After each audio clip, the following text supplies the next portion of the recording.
DIY oil changes, the biggest financial mistake you'll ever make on a vehicle that has warranty. And if you're scrolling over this video, you're probably wondering what the heck I'm talking about. You're gonna have to watch the full video on here. And this is from my personal perspective as a mechanic, former service advisor, warranty guy, parts guy. I've seen it all. And I think a lot of DIYers are sending you down the wrong path. And there's gonna be a lot of angry people in the comments, but I'm gonna tell you right now, the dealership doesn't have your back and the DIYers don't have your back. So why are you doing your own oil change? And this could be a long topic, so let's get into it. So just give you some perspective here. I worked at a Hyundai Kia before in the 2012 to 16 era.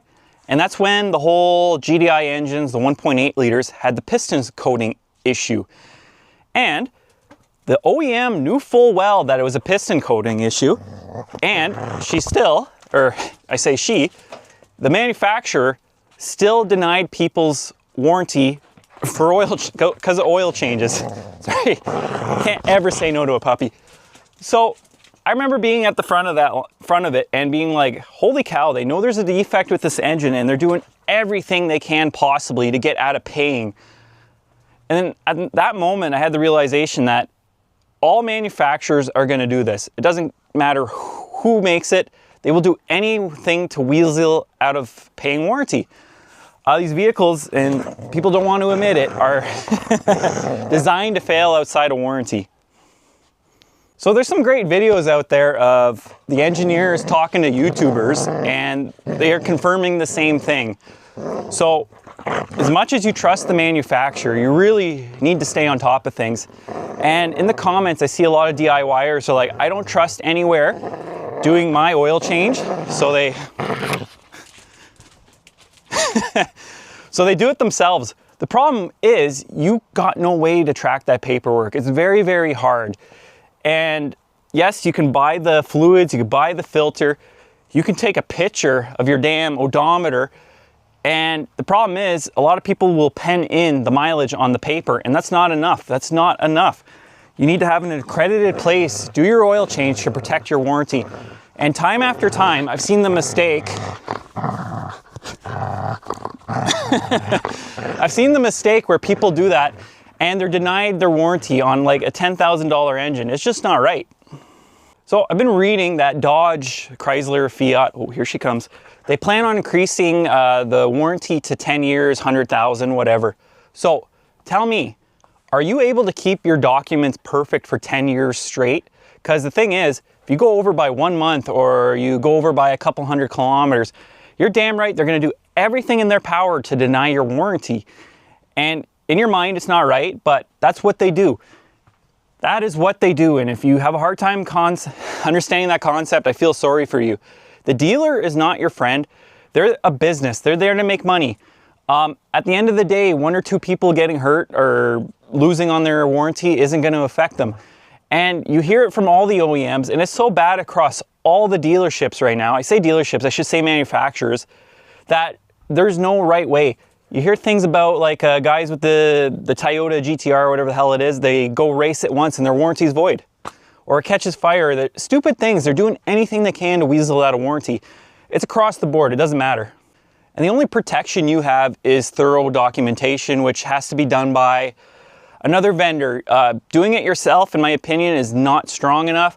Like I said, even if you write things down, you take pictures of the oil life, you do everything perfectly, at the end of the day, they could say you're not a professional. How do we know we did that oil change perfectly? How do we know you put the exact amount in there? Like I said, it's a crapshoot. I've seen it personally where the service advisor has denied people's warranty because on paper, they should have had 2 more oil changes. The problem is with oil lives, that's subjective. In our area, yes, it could be extreme climate, but for my example, I drove across Canada all the time. I was getting 17,000 kilometers on oil changes before the oil life even dropped below friggin' 25%. Whereas somebody who does 1 kilometers a day, that oil life could drop quicker. But then again, like I said, they may need 3 more oil changes by the time I needed 1. It's all subjective. And with the way things are going, I think it's just gonna get worse. Now for my shameless plug, 90% of you aren't subscribed to the channel. I talk pretty straightforward. I try not to edit videos, and I don't do B-roll. There's so many AI B-roll channels on there right now that just feed you BS, and I hate it. And a lot of the time, it's somebody without an automotive program. They just go through an AI chat and they put together these programs, and I loathe it. So, like I said, I'm a former automotive technician. I'm now in underground. I'm heavy equipment. I've done teaching. I've done service advisor. I've done everything across the industry. The only thing I haven't done is owned a shop. So, and even then, I got huge opinions on that. So if you like this content, like, subscribe. Don't hit that notification bell just yet. I put out way too much stuff some weeks. Just leave a comment, talk what you think, and we'll go from there. Whew, it's hot here today. So, I'm not sure how this video is going to turn out there. I'm playing with the puppy and just doing what I normally do. But there's so much animosity towards people going to a private garage or the dealership to get their oil change. I think that's the one thing you should never compromise. It's such a simple service, and it's so critical to protect you that I feel like you're risking, the risks versus reward are way too high. A lot of places already, they sell, oil changes are loss leaders. They already sell it at a discount to get you in the door. You don't have to do the services that they recommend. Just get your damn oil change and get the hell out of there. It's on paper, you have coverage. If something happens, their insurance will cover it. You're protected all around. To me, it never made sense why people would go out of the way, spend an hour and a half in their driveway, buy this oil. Yeah, they're buying premium oil, whatever. They're not really saving money, and then they have to dispose of it at the end of the day. It never made sense to me. And as a licensed mechanic, I will never ever do my oil changes when a vehicle is under warranty. It makes zero sense. I know the risks. There's no reward in me doing it other than patting myself on the back. I did my own oil change. Like, you get over that very, very quick. And this isn't a video I make lightheartedly. I talk with a lot of other YouTubers, and oil is like a taboo subject for a lot of us making videos on it, because everybody's an oil expert at the end of the day. Everybody has an opinion on oil. There's so many channels dedicated to oil, and it's ridiculous. And what they don't talk about is, yes, you can do your own oil change. Yes, you can do all these things. Yes, you can go out of the recommended spectrum. But what happens if you have warranty? You're really taking a huge risk. And as someone, again, I'm going to iterate again. Hey there, girl. It's not worth it. I've seen the results of you doing your own oil change. It's just not worth it. There's better options, like going to a private garage, going to a fast lube place.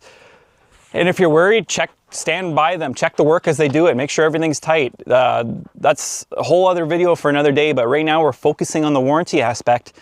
Engines aren't cheap. That Tundra engine, 23 to 28,000. A BMW engine, a scrap N55 engine right now. This engine's been out for like 15 years. You can't find them under 10 grand here in Canada. So like I said, like if you lose your warranty, it's going to be one of the most expensive payouts you've ever had for something so simple. It's just not worth it.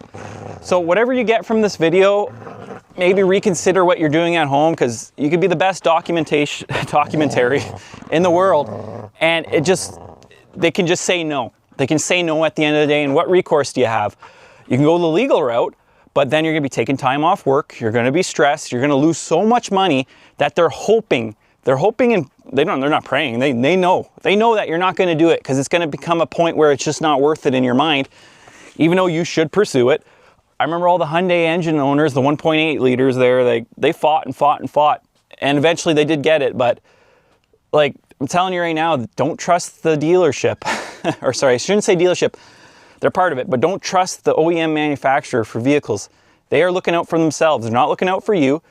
A couple thousand burnt customers, oh well, they'll sweep that under the rug. You'll go to another OEM. You may get better service. You may end up on the receiving end again. It depends how unlucky you are. So again, my advice is, for oil changes, it's the most simple service, but it is the most costly when it's not done right. And what I mean not done right is DIYing it. So whatever you get from this video, Lance Mechanics, have a good one.